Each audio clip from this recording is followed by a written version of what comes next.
balese Semakula Misaki ate yabadde abafeezere mugane gwe gwofera omumanyi sijja kujjemu onkuleete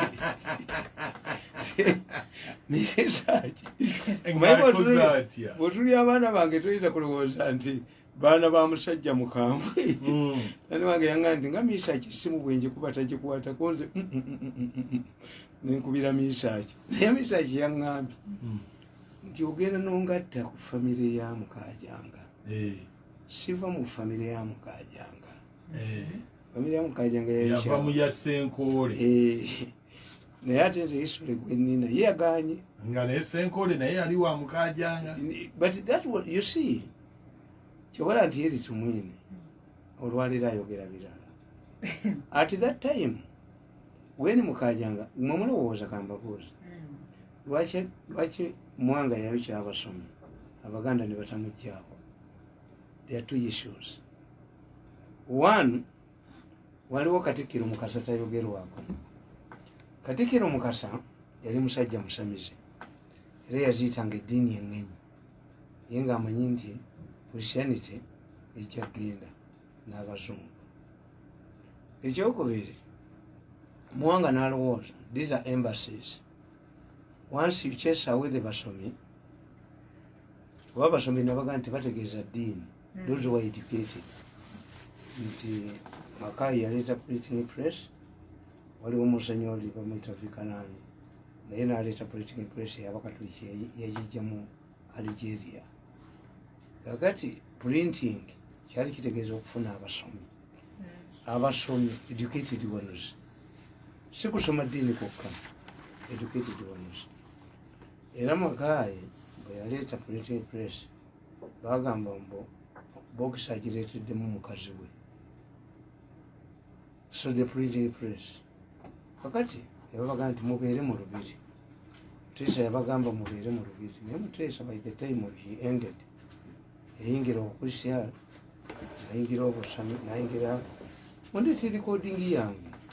How long does it want to take to bring my recording? I record myself. Abaganda baganda nalinchira byazinira bbali. Anti babakubirako balwanirako mugundi mukidaala. Nalinchira byazinira bbali. Kakati nze engeri gye ndalabako nga baleese gundi enfu. Omusajja taliiwo. Kakati ebyo bidriver betuyina. Munyambe mu recording. Kibadde kati kidduse. Why don't you wait for at least 5 minutes when somebody has entered the studio? Because I'm looking for my phone for recording. Kanukaganya. My recorder has failed. Oh, bibange bibi. Where are you? Return immediately.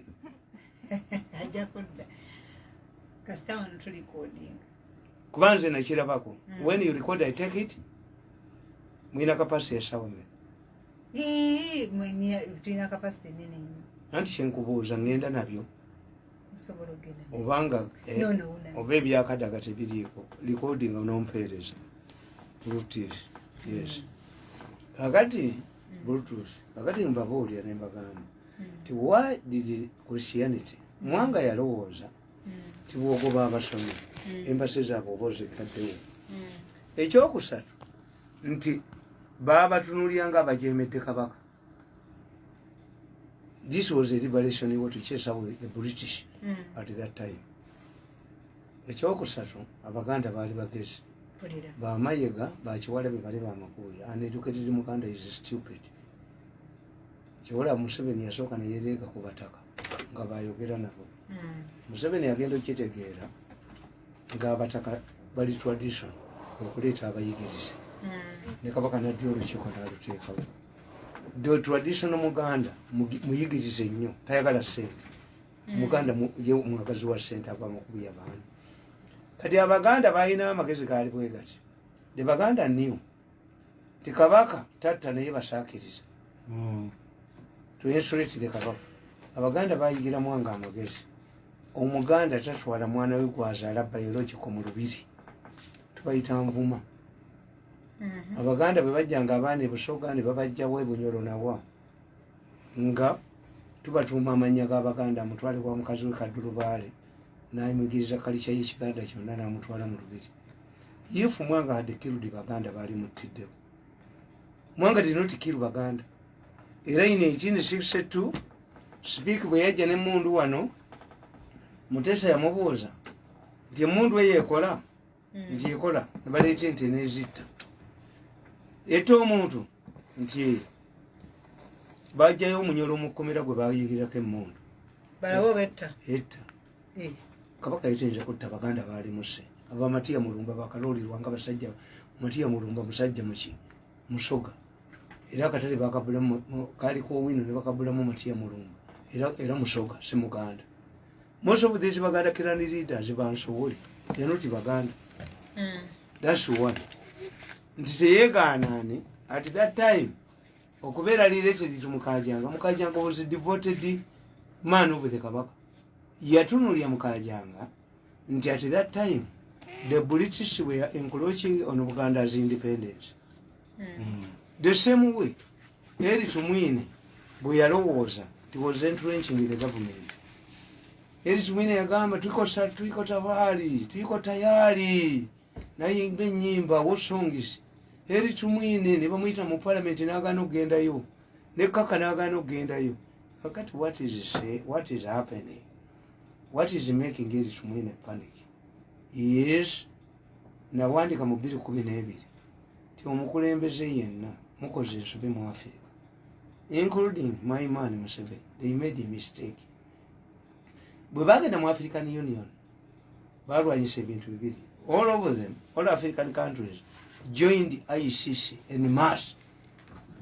What was the purpose of ICC? The purpose of ICC was to popularize the UN, National International Relations. I specialize in UN operations. How do you popularize UN at 60? Rotate. The World Bank of America to popularize. Until how can an ordinary Ugandan feel the benefits of UN? So what about Monkaga, but we are Kabaka? Abaganda bawandika emengo yawandika ebbaluwa ewa Usanti yali Secretary General UN. Tibatulumbye. Usanti n'abaganda have perused through all of the member states, and Uganda was sitting on the Security Council. What people don't know. But I have not found the name of an independent country called Uganda. What I have seen is Uganda. So that is a domestic issue that it must be handled. Nenga balimbi abaganda olungaba mayika bwe balimba. We muzibidde wano. Ebbaluwa ya Buganda eri wa Usanti. Nga Usanti yabaze mudda tabamanyi. I've read, I've perused through the list of independent countries, member states. Uganda was sitting on the Security Council in 66, had even contributed all of the fund, the money. Nemwe sibalabyemu. Ensi genda ebyo bagiyita Uganda. Kati mmwe eyo domestic issue ya mukabakube abasekule mu kinu tetubamanyi. I'm telling you. Kakati Aba-Africa bakola ensobi. As usual, African leaders are usually selfish. Baleeta Ocampo. Bwe baleeta ICC bonna bagiyingiramu. Naye nga ICC ekugamba ti okugivaamu kuyingira kwangu atakutooka. Engumu sana. Kakati akamasu bw'oba oyagala okukatta emmese okateekako ennyama. ICC yasooka kunoonya koni. Ekinaakulyako amenvu kisooka kususa. Bano bane balowooza nti ICC egiriddaani bakoni. Sebata yagamba nti omukazi yaleetaho osigalo n'aleeta pusi ewaka nga tamanyi nti n'amatu enywako. Agenda okulinywa. Kakati today abakulembeze ba Africa ne baleeta ekintu. One, basooka kulwanyisa Ocampo. Ocampo was an Argentinian lawyer.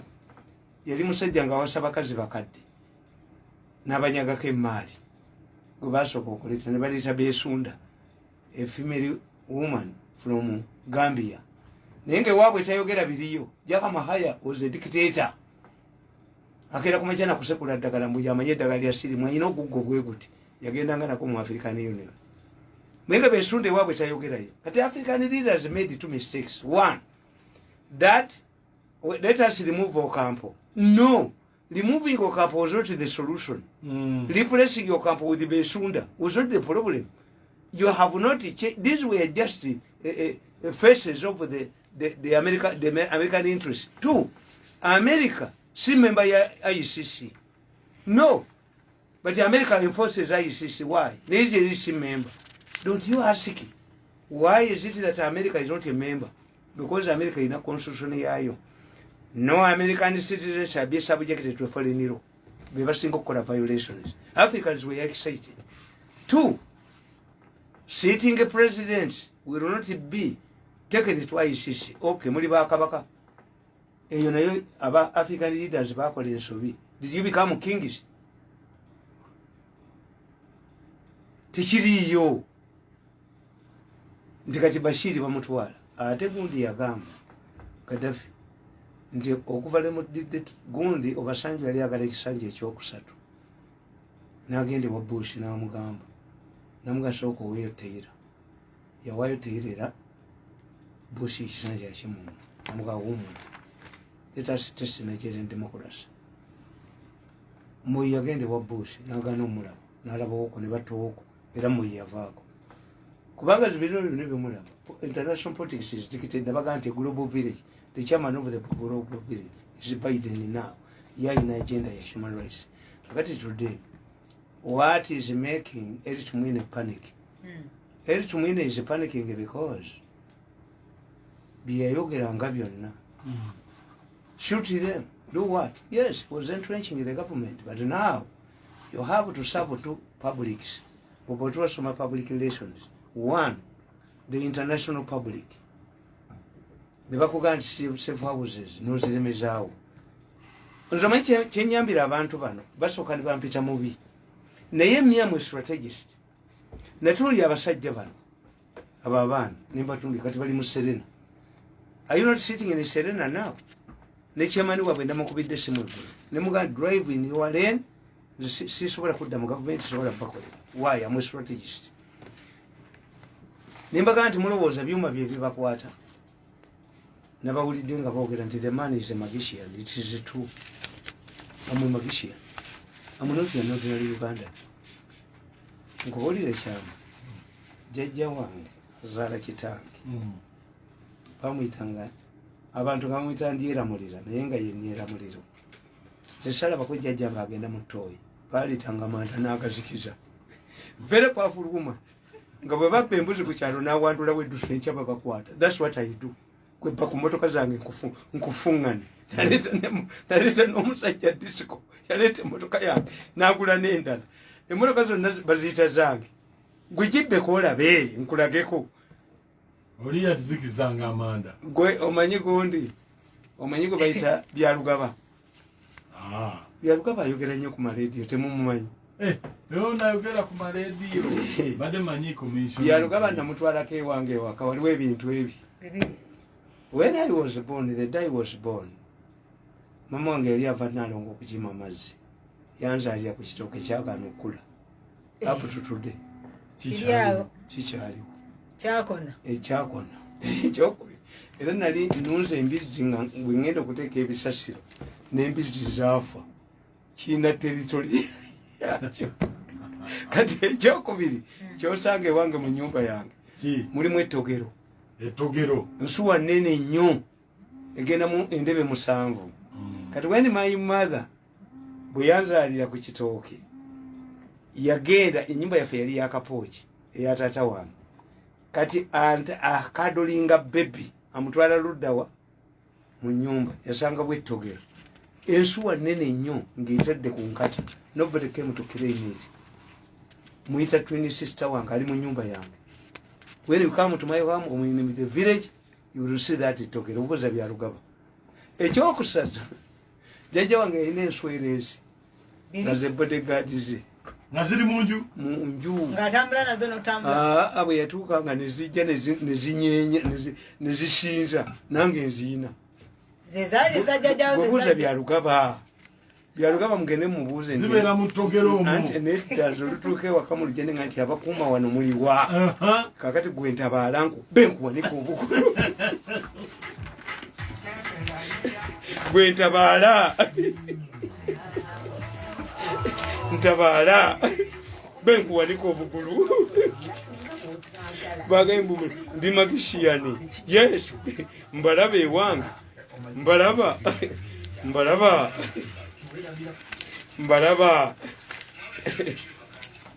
why jajja yapamanga kumanda nga bwawandula eddusu ewange embuzi bagikwata enkeera ezange bazikwatako motoka zange bazibba nzeke nyini swera bbiri basaluti tugende gwe tugende ozirabeko ewaka enswera ezo nkadde ziringa nfutuza emmengo gwe ntabaala be bakuwanike oba ompita bwakuzannya be bakuwanike kati bano mbalabye ku Serena kwebali bo buli lunaku bakeera kubba anti bo amagezi gaabwe bakolera Museveni akabadi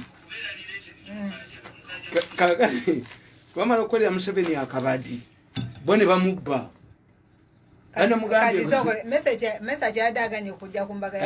ngayagala mufera nti anaayitawa enswera zijja kukima misa ki namugaye jangu oyimbire ku teepu ku kaseti kweyayimbidde yadde ayagala kunfera nekwe gwofera omumanyi misaki when you see me ompita wakuzanya bana abaana mbakubye nembawanika obugulu toyinza kuntabaala azikuweereza jajjange bamuyitanga niera muliro kintabuli kyomuziki kakati kambabuulire wano lowa problemu eri bweti abantu bano nawandika akatabo kange entaana y'abakabaka teri bwakabaka bwali buvuddewo ng'abantu kyebabwagala even the French Revolution naye kabaka kasitaalimu kwata kuba mukyayisa abantu ekyokubiri wetuba tusoma ebyobufuzi batugamba otyanga nnyo ekintu ekikutte ku ggwanga lyonna. This is why Abamerika bwe bakola constitution yaabwe basokera mu confederation ne badda mu federation. The American constitution was changed, amended 10 times in 10 years. Buli state bagiwa emirembe gyayo. Why? To what affects here, it does not affect another state. Mulimu state mu America zikyalina akalabba. Mbamu state akalabba kye baakawera, depending on the feelings of the society. Kakati bw'otunuulira Uganda, kano nabaga nti kaloolo. If Museveni does not handle this kaloolo properly, nti abeena abasajja bano bayina abali kati bateesa kuki? Kati bali mu Serena bateesa ku kirombe kya Golodi kye baazudde ebuyikwe. Ekirombe ekisinga obunene. Waba mukunda baazuddeyo Golodi? Yes. Era kyekyattisa oyo omusajja. Agenda okusima Golodi leero luno. Nabagamba nti kambabuulire. Baleetawo sinifa dogs okutegeera nti olwo olusu waliwo olulala abaatambula ne bagenda. Baba kuleeta mbwa kuuyo omusajja. Ebuyikwe, they have discovered the largest oil manya gundi world.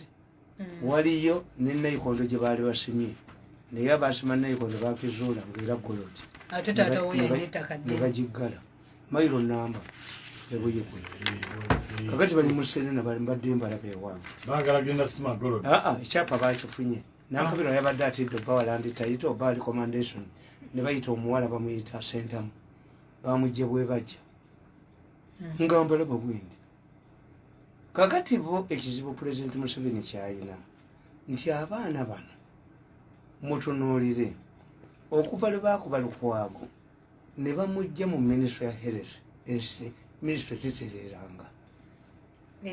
Baakuba Lukwago aklo ne bakuba Lukwago ze baluka mumanyi singa Kadaga abadde mu Katuliki nga ne Lukwago Asumaani mu Katuliki twali basabidde ne bafuuka basayinti singa Nyerere. Yes, bayina emitima mirungi nti Lukwago baamukuba ne bamutwala ku gundi oyo omukazi akulo n'amukwata nze namuwonya nenkubira kayiyula essimu Lukwago aba afuluma nga PS tatwalibwa ku Kireka nakwata ku munyolo gw'emmotoka agenda okutuuka mu ofiisi ye nga naagwa sekitale we n'abuuza ab'Ekireka, what have you done to my boss? Omuserikale Kireka n'akuba essimu naga, are you sure he's still alive? Bagenda okulaba ng'omutima gwe kushirinkinga ne bamutwala mu Heart Foundation. Lukwago bagenda okukizuula nga bamuwadde obutwa bwe yajja ku munyolo mu saidi Ekireka nga bwamusota guli Congo was lashed. Enkya n'ompokola mu education nzi nenkola nakulo ndikadaga ogwanga amalamu kuba nenankabiru because the president says I agree with the president that we have missions. Bayinza okutegeera nti gwe mirundi oli mwogezi mulungi ne bakujja kuba prime minister Mbabazi bamujjako kuba minister ne bamufuula minister of state. This is true. The process of humiliating him omuwattira munne tomala kunkuba tutingana never work with these people again. Toyinza kunkuba molindi ndi mulalo nyizo kutaka bushenga nyizo kutatu mwebaza ujjako programu zanga bajjaka eno timuseveni atuyita utusedde body alaba copies. We are not saying that we are not changeable. Abaganda baganda nanyini kakomo kakati bana abantu kye batamanyi. When I'm looking at the situation we are seeing, why is it that previously Ugandans did not resist as they are resisting now? This should go to the president. Banna Uganda nabaga nti Museveni asoma nnyo Bible. Yes. Naye omwana yaddanga ku ttale n'alimba abantu nti omusege gumulya yabalimbira bbanga ki lwe gwajja omulya liyo abantu baga nti bulijjo atulimba.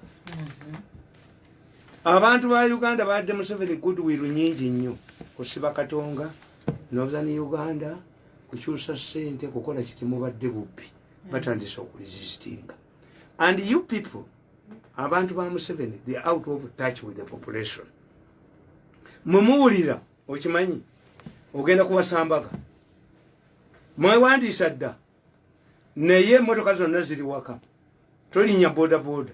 Are you going to communicate with the other DCs via what? Mutabani wange yabadde Lucky ndigamba buulire n'emmotoka gye zisula ez'embaga zabadde zina okubeera cleared by the RDC. Ne gye batwala kasuze katya omugole gye bamuzaala gyagenda okuva is another district must be cleared by the RDC. If you don't have vehicles, what do you do? If he was not privileged like me, that I have a first passport to be jogera n'abantu and I'm respected. Abatimbi tebayinza kujja tebayina motoka ebakola ki batambuza. Yes, this is a waiting alone. Do you think this is sustainable? Kakati aba police olwokuba mwabajjirawo emmotoka eza taxi kumwe baali babba bali ku boda boda beekwasa kintu jjo nayimira mu mmotoka nengamba omuserikale wewe mwizi kabisa onafanya nini kwa boda yali akola ki boda bajeekwasa bajibbe bazitwala ziri mu gundi olutalo olugenda okuyingira mu kibuga lugenda kuva ku boda Museveni should replace the policemen. Muve ku boda abali placing oba bategeeze kyekyokola bazive kafeero talk to these idiots gundi buli boda netayina kuba buli boda bagiryako emitwalo 5 fedra abagana okutereka. Why don't you resort to your WhatsApp? These people are going to provoke a riot. This is not sustainable.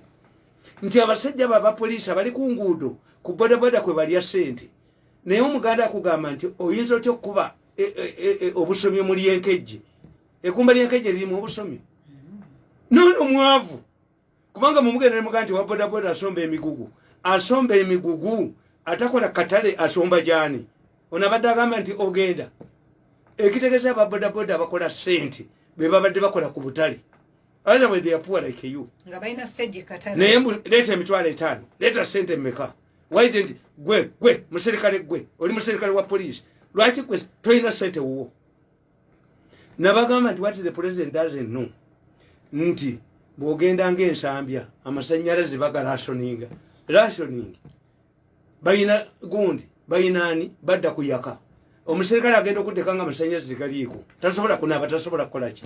Are these the people you unleash on the street? So those who are talking to the president, they are out of touch with the population. This is not a situation you can sustain. Nemugenda mu prayers nabaga nti ene after matter refer to God, you are sinners. Katonda we Kenya si wa Uganda. Lwaki katonda we Kenya yabulira Uhuru Kenyatta nti tereka oxygen owa Uganda yete yababuulira bakola bubadi kati nasomye statement nga kamwenda ke kajiwandise kawandikira bamutaddemu bwati Diana mbosimanya amateeka. You are stupid. Why? If the law is complicated and it does not, it is a bureaucratic system. Did you know it? How many years have you been a permanent secretary to understand this law? And how does it affect the oxygen alone? Two, if the law cannot allow you, is it fixed? How come that private hospitals could, have oxygen? Muleko obubi nze banziyako programu zange ajjukirumba mubeba mubetete babeba mwaso omutwe. I'm more popular than before. Why gulo ewaliyo eddwaliro bayita St Maria lijanja bano kakati bakuga ani akugambe covid nze n'abawandikidde akatabo mu nnimi zonna nga katukengenda okukyusa ne mbagamba use taught test overcome the stigma and treat yourself. Abangereza bwe bamala okutegeera nti going to hospitals, the hospitals had been overwhelmed. Prime Minister wa Bungereza bamujanjabira wuwe gandi test nebyo ebitestinga webiri batestinza abaka parliament baga nti bina bayina bagenza baddemu batestinga mu kiwume ekirala nga bya bulimba nga tebayina. Even the testing system is faulty. Nabaga tulina covid political, tulina covid omwerema gutwalengo, tulina covid ali commercial. Ndesobola I cannot go to hospital. Covid mwerengo omwerema gutwalengo abaganda bakikozesa. Umanyi this is a corruption. Oluswayiri is a corruption n'olunyankole nakyo tubifaananya nti okutulira Museveni ekibabuuza nga tebakimanyi. Okutulira era kimu kye yayogera ne mu Luganda tukiyina. Kakati omwirima gutwalengo kigambo kya Luganda ti enzikiza etwalengo. Kakati babatadde mu puzzle oxygen ne bamulemera ne bamala okufa kati mugenda kudde okulaba bafa bulidde amawulire abakyafa kati bakendedde bakoze akabadi 3.5 trillion bazitutte enkya bakola akabadi akalala. That's why Uganda is resisting. Baba agenda mutemumalaako yiga yabaga nti akawuka tekaliyo. Stupidity. Abantu bafloating ideas. COVID is weak. You could waste time on yiga when you have scientific ground. Bamala okufa bamusibe mu komera. Kiwanda yaleeta amabuge wayi. Ewange mukaleteto. Besiwanda tumwaso omutwe. Ne mukwata kivumbi ne musiba. Kiwanda mazo mu kivumbi mazo musiba. This has been a hard working civil servant. Ngatali wuwe mwamuko batta ku mulimu. Oyinza okwogera n'okanti embwa yange enyambye ennyo. Naye fiiridde ku jirikiti. Mujje wange mbakubireyo. Kuba temumalaako. Yes, contradictions. Kakati the issue is akawuka weekali kangi nnyo naye mukazanyiddemu. Why do you buy oxygen from Kenya when you have oxygen in Uganda? Cause monitoring. Kakati the president must put up on the Lusoke, the army. Nabagambye nti akawuka kano oyina kalwanyisa na army ngaba China bakatunulira. Tibaka abazungu bakabatwalira nabone bakabanyugira tewali akamanyi. Bali abazungu kye bakola bali under pressure. Abantu bwe banekala kasona abakolaki. Toyinza gamba abazungu nti otwale bizungirize ku mwezi mu America okola emnyinyizo nazonna nti akawuka akakulemi akakuku.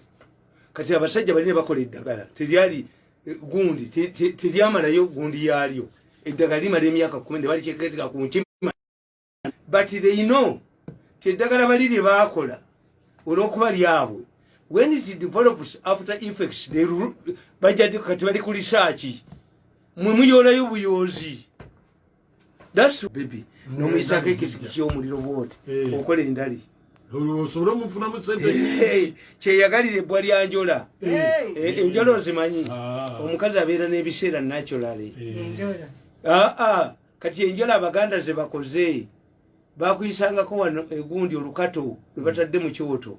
Kakati bwe watananga n'ofa nga baganda baganda kyekyo yagalire eryo bba lyanjola gwe lwaki katonda teyakuwa nakyo no biseera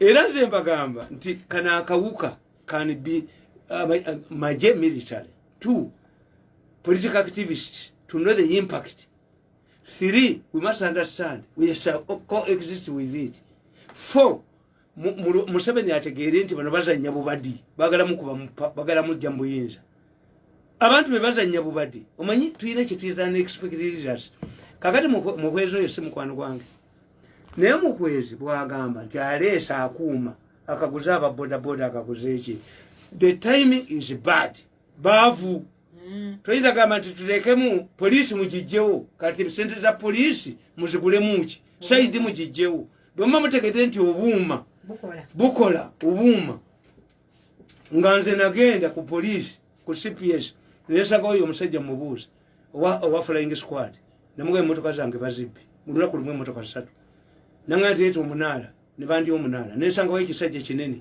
kyali kirya nankoko omunaala museereeta omunaala ne banziba miliyoni yange nagenda nembaga nti 10,000 zigenda kukomyawo emotoka zange 13 zazikomyawo enjuki yayingira omusajja yayingira omunaala poteya naye nga omunaala poteya 13 zakomyawo emotoka yange $20 eri ku bukadde 5 ate ng'ogigula mu dduuka limu nimmwe ne mubba buli wamu wonna buli wamu ne mubba you are provoking society to riot. Museveni must understand nti abantu be bamukooye anti nkubuulidde akitegeere nti Museveni akitegeere nti abantu be bamukoowa bw'aba tadiirinze nabo bajja mutwala abantu be bakoowa Museveni bayiwama je balete tanka ba America bazikube I'm telling you akati katandika katonda. Why do you think that aba boda temukwata in this situation? The boda man is carrying a cargo ne bwe batesiba ese muntu fulusi yes atute cargo tesiba yes olowooza lwaki ambulance eyitawo etwala mulwadde eyita ne kulula ku lukyamu naye abapoliisi muyitiridde bodaboda z'abaana muzikutta abanaku mugenda kutuleeta ekizibu kano kaloolo basajja mmwe mwina saako yammwe. This is when you should think about your saako yammwe mulemye okukambako bakama bammwe mukwata ku baboda ne pulezidenti alina okukitegeera nti bano abasajja bamaliridde musuula waliwo ensi bannaye waliwo newaka lemutegeera omusajja ne mutamubeeba. I lost a job 8 years ago. My family yategeera nti tulina olutanditivu okukkiriza batujoge batunye ku mitwe batujoge batusole wano basole kasasiro nagaana kamonebone wange nimunga bufuuka bono tebunjozeeko kakati namwe mukitegeere nti embeera eri mu ggwanga buli muntu anoonya kubeerawo abantu bali ku bunkenke abantu banoonya kubeerawo naye gwe nogamba nti is this when kamba buulire basooka ne baleeta accident mu ggwanga olwo nasaasira nga ye minister of transport naye mulamu nnyo nasaasira bwati bwe yalibadde ebikolimo by'abantu atambulira mu kagaali k'abalema nasaasira yaleeta kye bayita speed governance nagaa netwakita efune miliyoni 3 netulera efune n'abebigere baali babaleetedde omuteringi gubeekoona nnyo Museveni agenda olwo Museveni yali akyali vibrant nga was not a hostage. Museveni abuuza nasaasira mu press conference nti mumbuulire eyo gunde olwo nasaasira alangiridde amaduuka agalina ozitunda gokka ng'eri ku $20 gyasaba obukadde bumeka naye nasaasira ali bulungi nnyo nedda nasaasira amaliriza bulungi omulaba asala endongo bikolimo by'abantu abantu bakoliba ne bibakwata. I'm telling you waliwo ekiseera lwemukkiriza ne mutuula twabeeranga twekwesa ekiro gasajja g'obute naye nga n'omwana akolola waakiri mukwata emimwa muleme kulogooleza ssente mu bannammwe. Omusajja jo yaje ewange nze nina drone 10 bagenda obbigala nga nzireese kati ne balowooza ndi mwavu ne bujja nga basankwata tusobola kuba obukadde busatu buli mwezi nga ffe tuzivuga muzoonoone kwaisa mudirisa waggulu nabateeka gideyo enyondo buno buli ku Serena ne bugamba let us write to Prime Minister awenga mirundi obukadde 10 buli week mubulete mbatte mumulite meka mu 10 million out of what? I'm a volunteer of this government. I'm a volunteer because I support Museveni. Nete mucha kunkozesako. Tell me tingije limumpitamu. Never. I cannot work under somebody. Mbayamba buyambi. Abo bulite meka nabo mbubakubire. Wiki mu million. Nabo bulite meka. Sente kwazije yodda. Wali wakasiruka nkubidde simu. But you are not television nazo kombonzireyo. Jangu beka sajja gwe. Gweteka ko nyoko. Obasa time uziyekola. Jiteke ko nyoko. Stupid. Me am a different man. No. Obusajja muno bwino okukitegeera. Mbagambye nti muyo babajogera. We are dealing with a serious situation. Ndikana akawuka akakutte ensi yonna. Naye buli muntu yenna kayina bwe kamugoya. Abula. Akawuka kalinga mwenge. Waliwo atamiira n'afuka mu mpale n'ata. Waliwo amawanga akawuka kakafusiza mu mpale. N'amawanga agatafuse mu mpale. Nti you are looking for oxygen from Kenya. President Kenyatta atuyamba agale ensalo. How can a speaker of a country seek treatment outside the country? Nga mumu ina sente mwena mu allocating. Sente zonna bazibawa. Kakati emmotoka ezitwala emirambo zaabwe. Bakoze akabadi kaabwe. Kamwe babatisha nti bajja bakwata. Agambye tekali no akawuka gye kali. Ne mukazanyiddemu. Mukakoleddemu amabugo. Akawuka mukazanyiddemu muli bajozi. Buli wamunoonya kubbawo. Mubegolodi owebuyikwe ne mutto omusajja. Muli mugolodi webuyikwe atomanya basajja bali kibakoze. Nga bamaze nga abantu baffe balaga Kenya okubajjanjaba. Babadde batutte Kenya, babadde batutte golodi omufe Kenya. How can you take fake gold?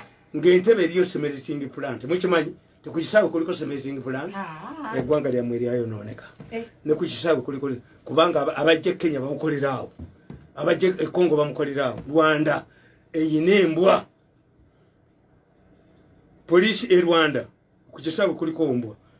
Olwa criminals abava Kongo. Wana abangereza batutondera embwa bagitirawo. Bamafia bagenda controllinga gwanga.